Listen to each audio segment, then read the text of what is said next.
तो भाई लोग कैसे हो। आज मैं आप लोग के लिए लेके आया हूँ शैतान की समाधि। चलिए कहानी स्टार्ट करते हैं। पाकिस्तान की सीमा से लगा एक भारतीय गांव गोधरा। गांव में एक बहुत उद्यमी और शैतान लड़का रहता था। नाम था उसका देवा, लेकिन कर्म उसके राक्षसों वाले थे। सारे गांव में उसका आतंक था। सब लोग उससे दुखी रहते थे, स्वयं उसकी माँ और इकलौती बहन भी। गांव के मंदिर में ओम जय जगदीश शिव हरे। अचानक सांप सांप सांप सांप, भागो बचाओ आह। अरे अरे रुको, रुक जाओ सब, यह तो मरा हुआ सांप है। मरा हुआ सांप? लेकिन मरा हुआ सांप मंदिर में आया कैसे? आया नहीं मास्टर जी, किसी ने फेंका है। जरूर यह देवा की हरकत होगी। अरे भगवान के सामने रखा सारा प्रसाद कहाँ गया? जिस समय भगदड़ मची थी उस बीच देवा ने गायब कर दिया होगा। जमींदार साहब, देवा को किसी ने देखा तो है नहीं, इसलिए जरूरी नहीं कि यह हरकत देवा की ही हो। मास्टर जी, आप हमेशा उस लड़के का नाजायज पक्ष लेने की कोशिश करते हैं। उसके अलावा ऐसी हरकत कोई नहीं कर सकता। मैं मानता हूँ वह शैतान बच्चा है, लेकिन बगैर देखे उस पर लगे इल्जाम को सही नहीं मान सकता। आप उसे सुधारने के चक्कर में लगे रहते हैं, लेकिन मेरी यह बात लिख कर रख लेना मास्टर जी कि वह लड़का जिंदगी भर नहीं सुधरने वाला। नहीं जमींदार साहब, आप देखना एक दिन वह लड़का। तभी पुजारी जी, पुजारी जी, पुजारी जी, देवा नदी किनारे बैठा मंदिर का सारा प्रसाद खा रहा है। सुना आपने मास्टर जी? सुन लिया, लेकिन मेरा कहना यह है कि देवा के बुरे कामों से नफरत की जाए, उससे नहीं। उससे प्यार आप ही करो मास्टर जी, हमारा दिमाग खराब नहीं हुआ है। मास्टर जी को छोड़कर गांव में देवा का पक्ष लेने वाला कोई नहीं था। सब लोगों ने जमींदार का ही समर्थन किया। देवा घर पहुंचा। माँ खाना दो, बड़ी जोर की भूख लगी है। मंदिर का सारा प्रसाद खाकर भी तेरा पेट नहीं भरा, नास पीटे। अरे माँ, उस जरा से प्रसाद से इतने बड़े पेट में क्या होने वाला है? तुझे शर्म नहीं आई लोगों के बीच मरा हुआ सांप फेंकर मंदिर का प्रसाद गायब करते हुए? वो पुजारी रोज सारा प्रसाद खुद हड़प लेता है। अगर एक दिन मैंने खा लिया तो क्या पहाड़ टूट पड़ा? मंदिर के चढ़ावे पर पुजारी जी का ही अधिकार होता है। भगवान के प्रसाद पर सबका अधिकार होता है। अच्छा अच्छा, जा यहाँ से, आज तुझे खाना नहीं मिलेगा। अच्छा माँ, मैं कल कान पकड़ता हूँ, अब कोई शैतानी नहीं करूँगा। जा, यह नाटक उसके सामने करना जो तुझे जानता ना हो। खाने का टाइम हुआ नहीं और तेरे हाथ कान में पहुँचे नहीं। ठीक है माँ, तुम मत दो खाना, मैं कहीं और खा लूँगा। माँ दे दो इसे खाना, वरना भैया कहीं जाकर खाने के लिए फिर कोई गुल खिलाएगा। कम्मो दे दे इस बेशर्म को खाना। देवा एक नंबर का ढीठ था, ऐसी बातों का उस पर कोई असर नहीं होता था। अरे बाप रे मास्टर जी, मुझे बचकर निकल जाना चाहिए, वरना घंटों मास्टर जी का भाषण सुनना पड़ेगा। अचानक एक पेड़ के पीछे से मास्टर जी उसके सामने आ गए। मास्टर जी, आप मुझसे बचकर जा रहा था? न नहीं तो मास्टर जी, मुझसे झूठ मत बोल देवा।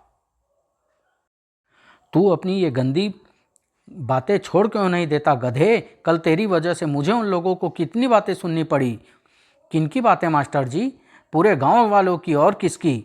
तुझे क्या पता जमींदार भैरव सिंह ने तुझे लेकर मुझे क्या क्या कहा है। उस जमींदार के बच्चे का ये मजाल, मैं उसकी चटनी बनाकर रोटी के साथ चट कर दूंगा। किस किस की चटनी बनाकर चट करेगा तू? सारी दुनिया कहती है। बस बस, माफ़ कर दो मास्टर जी, अब आगे से कोई शैतानी नहीं करूँगा। यह तो तेरा हर बार का मुझसे रटा रटाया पुराना डायलॉग है, कोई नया बोल। नया यह है मास्टर जी कि बस अब मैं सारी गंदी बातें छोड़ रहा हूँ। अच्छा हाँ मास्टर जी, मैंने सोचा है कि मुझे अच्छा इंसान बनना चाहिए।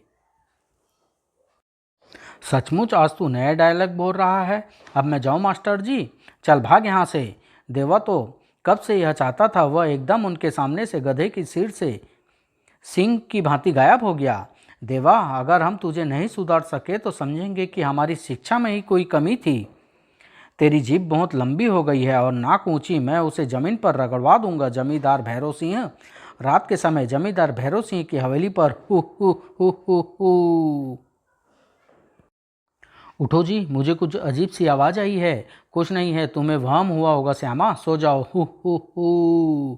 इस बार जमींदार भैरव सिंह भी उछल कर बिस्तर से खड़ा हो गया। हाँ आवाज़ तो है, कौन है? भूत, भूत है राम, भूत। भूत के सामने आते ही दोनों की घिघी बन गई। हु यह तो सचमुच का भूत है जी। कौन हो तुम? मेरा नाम है भूतनाथ, यानी भूतों का नाथ, मीन्स किंग ऑफ भूत। यह तो अंग्रेजी भी बोलता है। लेकिन हमसे क्या चाहते हैं? बदला। कैसा बदला? आज से 2000 साल पहले तुम्हारे बाप के दादा के दादा के दादा के दादा के, खैर छोड़ो, मतलब यह है कि तुम्हारे किसी दादा के दादा ने उस पीढ़ी के मेरे दादा के दादा पर जुल्म ढाया था। मैं आज उसी जुल्म का बदला लेने आया हूँ। कैसा जुल्म? तुम्हारे उस दादा ने मेरे उन दादा को हंटरों से पीटा था। मगर इसमें मेरा क्या कसूर है भूत जी? जैसे ही तुम अपने पूर्वजों की संपत्ति के वारिस बने हो, वैसे ही उनके गुनाहों का भी वारिस बनना पड़ेगा। साएं साएं साएं, आह मुझे मत मारो। भूत ने जमींदार के शरीर पर जमकर हंटर बरसाए। जमींदार की चीखें निकलती रही, साएं साएं साएं। मुझे माफ़ कर दो, मेरे पति को छोड़ दो, मैं तुम्हारे हाथ जोड़ती हूँ। और इसी क्षण भूत से चूक हो गई। तुमने मंदिर में मेरे खिलाफ बहुत जहर उगला है, उसके लिए तुम्हें आज देवा के सामने नाक रगड़नी होगी। इसका मतलब तू भूत वूत नहीं, देवा है। मैं तुझे पहचान गया हूँ कमीने। जमींदार की जो पिटाई करनी थी कर चुका हूँ, अब भागने में ही भलाई है। देवा भूत वाला चोंगा वहीं फेंककर खिड़की के रास्ते भागा। अब भागकर कहाँ जाता है कमीने, मैं तुझे छोड़ूंगा नहीं। जमींदार ने चीख चीख कर सारा गांव सिर पर उठा लिया। सब गांव वालों कान खोल कर सुन लो, आज उस कमीने देवा ने मुझ पर हाथ उठाया है। मेरे लठेत उसे पूरे गांव में ढूंढ रहे हैं। जो उसे पनाह देगा वह भी जमींदार भैरव सिंह को दुश्मन होगा। अगले दिन सुबह, जमींदार साहब, देवा की हरकत पे मैं बहुत शर्मिंदा हूँ। उसकी तरफ से मैं माफ़ी मांगने आई हूँ। बस देवा की माँ, बहुत हो चुका, अब हम उसे एक क्षण भी इस गांव में सहन नहीं करेंगे। उसे माफ़ कर दीजिए जमींदार साहब। अब अगर भगवान भी आकर देवा को माफ़ करने के लिए कहे तब भी हम उसे माफ़ नहीं करेंगे। जमींदार साहब, वो नासमझ बच्चा, अब उस नासमझ बच्चे का फैसला गांव की पंचायत में होगा। मैं आपके हाथ जोड़ती हूँ। आप इससे पहले हम तुम्हारे साथ कोई बदसुल्की कर बैठे देवा की माँ, तुम हवेली से चली जाओ। गांव की पंचायत में पंच ने फैसला सुनाया। गांव की पंचायत सर्वसम्मति से फैसला सुनाती है कि देवा की हरकतों से गांव का हर एक व्यक्ति परेशान है और इस बार तो जमींदार साहब पर हाथ उठाकर वह अपनी बदतमीजियों की सारी सीमाएं लांघ गया है। अतः देवा की इन गंदी हरकतों का गांव के और दूसरे बच्चों पर गंदा प्रभाव न पड़े, इसलिए देवा को परिवार सहित गाँव छोड़ने का आदेश दिया जाता है। देवा की माँ, तुम्हें हुक्म दिया जाता है कि तुम इसी वक्त देवा को लेकर इस गांव की सीमा से बाहर चली जाओ, वरना हमें मजबूर होकर अपने लठेतों को हुक्म देना पड़ेगा कि वह जिंदा या मुर्दा देवा को गांव से बाहर फेंक दे। पंच परमेश्वर से मेरी प्रार्थना है, उस नादान बच्चे पर रहम किया जाए।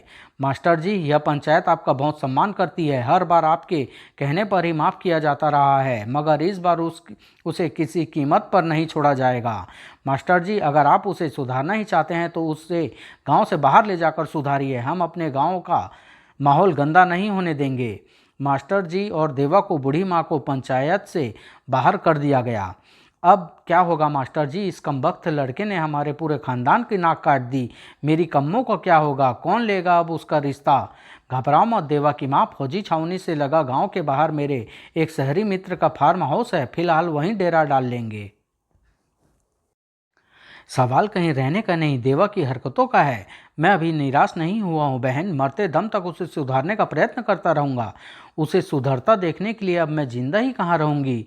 मास्टर जी, देवा और उसकी माँ को, बहन को गांव के बाहर अपने मित्र के फार्म हाउस पर ले आए। अब तुम और कम्मो आराम से यहाँ रह सकती हो बहन। लेकिन मास्टर जी, कल से भैया तो कहीं नज़र नहीं आ रहा। खबरदार कम्मो, जो तूने उस कल मुँहे का भैया कहा, हमारे लिए वह मर चुका है। इतना गुस्सा ठीक नहीं बहन, उसका इलाज गुस्सा नहीं प्यार है। उसने गांव वालों के सामने हमें जीते जी मार डाला, अब उसकी शक्ल भी देखना नहीं चाहती। मैं उसे ढूंढने जा रहा हूँ, फिर से उसे समझाऊंगा। उधर देवा गांव के ऊपर बने बांध पर, मैं आज इस बांध में छेद करके सारे गांव को पानी में डुबा दूंगा। मास्टर जी ने दूर से देखा तो, देवा बांध पर क्या कर रहा है? ये क्या कर रहा है तू देवा? मास्टर जी, आप बीच में नहीं बोलेंगे, मैं सारे गांव वालों से बदला लूंगा। तू पागल तो नहीं हो गया? मेरे परिवार को गांव से बाहर निकालते समय क्या सारे गांव वाले पागल नहीं हुए थे? तो वो सब तेरी वजह से हुआ, उसमें गांव वालों की कोई गलती नहीं। आखिर वे कब तक तेरी गंदी हरकतें सहते रहेंगे? अब मेरी वजह से ही सब बेमौत मारे जाएंगे। हा हा हा, मैं तुझे अविनाश लीला नहीं करने दूंगा। तब तक बांध में सुराख हो चुका था। मेरा काम हो चुका मास्टर जी, अब गांव में विनाश लीला होकर रहेगी और पानी की मोटी धारा निकलने लगी। ओह, मुझे पानी का वेग रोकना होगा वरना सारा गांव पानी में डूब जाएगा। अगर किसी को मालूम हो गया कि यह काम देवा का है तो उसे पुलिस पकड़ कर ले जाएगी और इसे राष्ट्रीय संपत्ति को नुकसान पहुंचाने में 10 साल तक की सजा हो सकती है। फिर जेल में जाकर तो वह कभी सुधर नहीं सकता, मान्यता प्राप्त गुंडा बन जाएगा। उसे अच्छा इंसान बनाने का मेरा सपना चूर चूर हो जाएगा। पानी के वेग से सुराग ने विकराल रूप धारण कर लिया। धड़ाक। मुझे बांध टूटने की खबर सेना के कमांडर को दे देनी चाहिए। मास्टर जी तुरंत आर्मी छावनी पहुंचे। कमांडर साहब, न जाने कैसे बांध एक जगह से टूट गया है। कैसे, यह तो मालूम नहीं, लेकिन आप जल्दी से जवानों और अपने इंजीनियरों को भेजिए वरना सारा गांव तबाह हो जाएगा। सूचना के लिए धन्यवाद मास्टर जी, हम अभी मदद भेजते हैं। जब तक सेना के जवान और इंजीनियर वहां पहुंचे तब तक वहां काफ़ी विनाश लीला हो चुकी थी। सारा गांव जलमग्न हो गया, लेकिन सेना के तुरंत बांध की मरम्मत कर देने की वजह से बहुत अधिक जान माल की हानि नहीं हुई। फिर भी बहुत से ग्रामीणों के जानवर और फसल पानी में बह गई। ये तूने क्या किया कमबख्त, अपनी शैतानियों की आग में सारा गांव झोंक दिया, लोगों को तबाह कर दिया। तबाही मची कहाँ थी माँ, वो मास्टर जी ने सेना को खबर कर दी वरना गांव में एक आदमी जिंदा नहीं बचता। तू आदमी है या राक्षस, मुझे शर्म आती है। मैंने तुझ जैसे नर पिशाच को जन्म दिया, तू मर क्यों नहीं जाता। माँ, मरेंगे मेरे दुश्मन, सारे गांव वालों को खत्म कर डालूंगा। तेरी सबसे बड़ी दुश्मन मैं हूँ, मुझे क्यों नहीं मार देता तू। इस तरह तेरी हरकतों से रोज तिल तिल करके मरने से अच्छा है मैं खुद ही मर जाऊं। मुझे गांव वालों से बदला लेने से कोई नहीं रोक सकता। मुझे गांव से निकालने की सजा उन्हें जरूर मिलेगी। देवा गांव में कहर बरपाने की योजना बना रहा था। अब मुझे ऐसा कुछ करना चाहिए कि सारे गांव वाले एक साथ खत्म हो जाए, लेकिन यह कैसे संभव है। तभी गोला बारूद भरे सेना के ट्रक उधर से गुजरे। ओह, आया आइडिया, अगर मैं फौज के बारूद भंडार से एक बम पार करके गांव में फेंक दूं तो सारा गांव एक धमाके के साथ खत्म हो जाएगा और पूरा गांव शमशान बन जाएगा। हा हा हा। अरे मास्टर जी आ रहे हैं। देवा, क्या तू जानता है तूने कितना बड़ा गुनाह किया है। मैंने कोई गुनाह नहीं किया, मैंने गांव वालों से अपने अपमान का बदला लिया है। रामदीन पंडित की सारी फसल चौपट हो गई, उसके बच्चे दाने दाने के लिए मोहताज हो गए। श्यामू ग्वाले की सारी भैंसें और गाय मारी गई, उसके जीवन भर की सारी पूंजी खत्म हो गई। ओमवती की बेटी की शादी का सारा दहेज पानी की भेंट चढ़ गया, जो उसने दूसरों के घरों में चौका बर्तन और चूल्हा झोंक कर इकट्ठा किया था। और ऐसे ही न जाने कितने लोग घर से बेघर कर दिए तूने। मैं यह सब कुछ नहीं जानता मास्टर जी, मुझे गांव वालों से अपना बदला चुकाना है। अगर तुम गांव वाले से बदला ही चुकाना चाहते हो तो अपने गुनाहों का बदला चुकाओ, उनकी भलाई के लिए काम करो, तभी तुम्हारे पापों का प्रायश्चित हो सकता है। इन गाँव वालों के लिए ऐसा कुछ करो कि ये लोग हमेशा तुम्हें एक अच्छे इंसान के रूप में याद करें।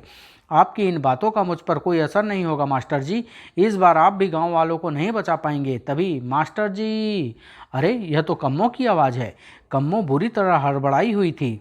क्या हुआ कम्मो, तू इतनी घबराई हुई सी क्यों है। मास्टर जी, मास्टर जी, माँ, क्या हुआ माँ को। यह चिट्ठी। मास्टर जी कम्मों से चिट्ठी लेकर पढ़ने लगे। मास्टर जी, मैं इस कटु सच को जान चुकी हूँ कि देवा कभी नहीं सुधर सकता। उसकी वजह से मुझे हर रोज गांव वालों से अपमान और तिरस्कार सहना पड़ेगा, इसलिए मैं आत्महत्या कर रही हूँ। कोई योग्य वर देखकर मेरी कम्मों का विवाह कर देना। मैं उसे आपको सौंप कर हमेशा के लिए इस दुनिया से जा रही हूँ।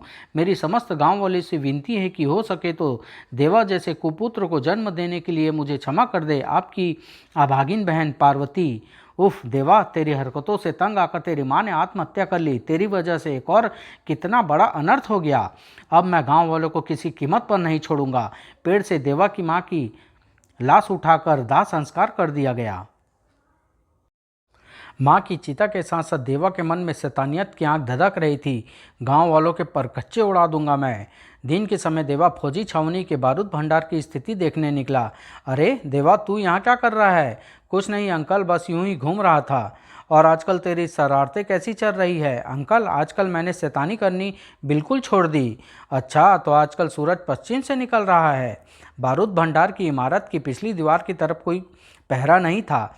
इस रोशनदान पर रस्सी के सहारे ऊपर चढ़ा जा सकता है। रात को तैयारी करके आना है। रात होते ही देवा रस्सी, हुक इत्यादि लेकर पूरी तैयारी के साथ बारूद भंडार की पिछली दीवार के नीचे आ गया।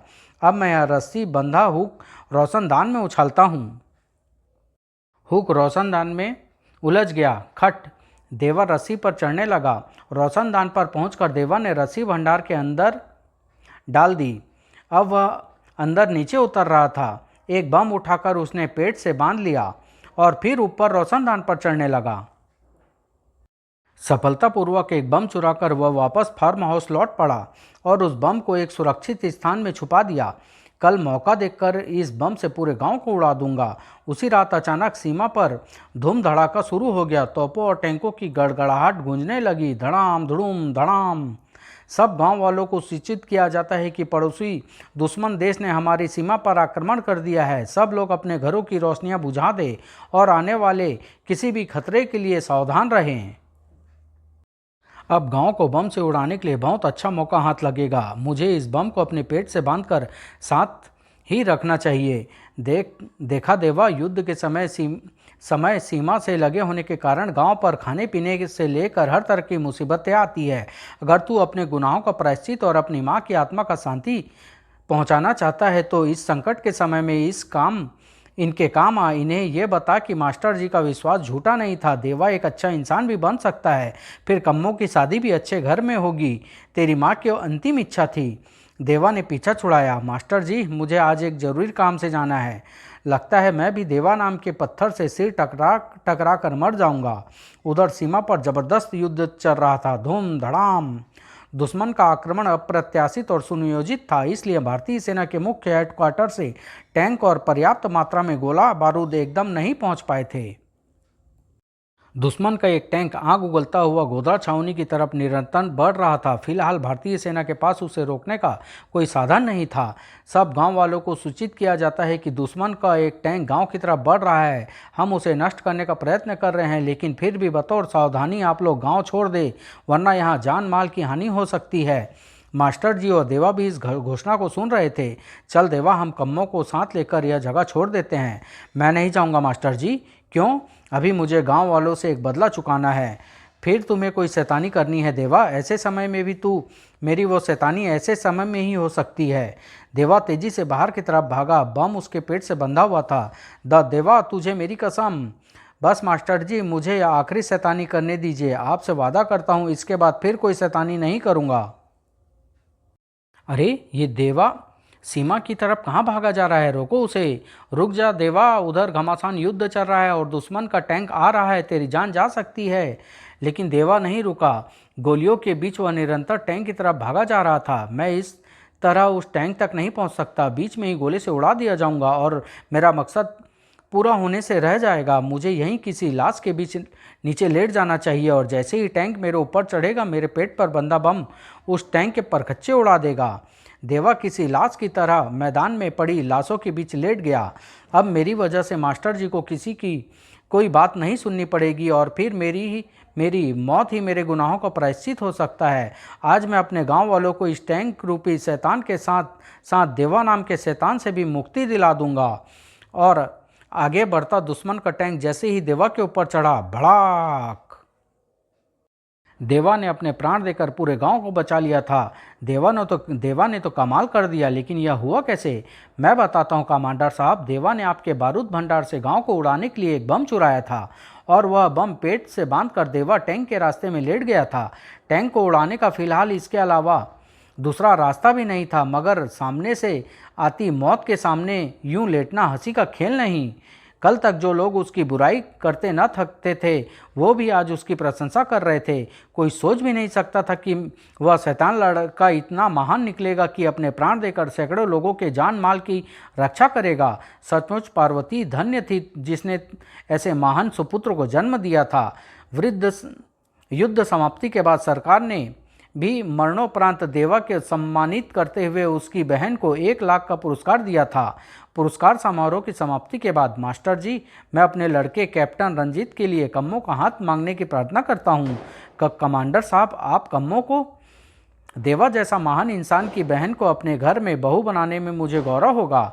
कम्मों के लिए इतना अच्छा वर और कैप्टन रंजीत जैसा वर मिलने पर मुझे खुशी है कमांडर साहब। देवा की माँ की अंतिम इच्छा भी पूरी हुई। कम्मो की शादी कमांडर के बेटे रंजीत से हो गई और वह कमांडर के घर की बहू बनकर चली गई। मैं कहता था ना पार्वती बहन, तुम्हारा देवा एक दिन अच्छा इंसान बनेगा, सारी दुनिया में तुम्हारा नाम रोशन करेगा। सारे गांव वालों ने मिलकर गांव में देवा की समाधि बनवाई, जिस पर एक शिलालेख लगवाया। पार्वती देवी के इस महान सुपूत ने अपने प्राणों की बलि देकर गांव के सैकड़ों लोगों के प्राणों की रक्षा की, जिसके लिए समस्त गांव हमेशा देवा नाम के इस देवता का ऋणी रहेगा। गांव का प्रत्येक व्यक्ति प्रतिदिन देवा की समाधि पर फूल चढ़ाकर उसके प्रति सम्मान प्रदर्शित करता था। मास्टर जी भी हर रोज वहां जाकर घंटों अपने शैतान शिष्य की समाधि से बात करते थे। गधे, मैंने तुझसे एक अच्छा इंसान बनने के लिए कहा था और तू तो देवता बन बैठा। समाप्त।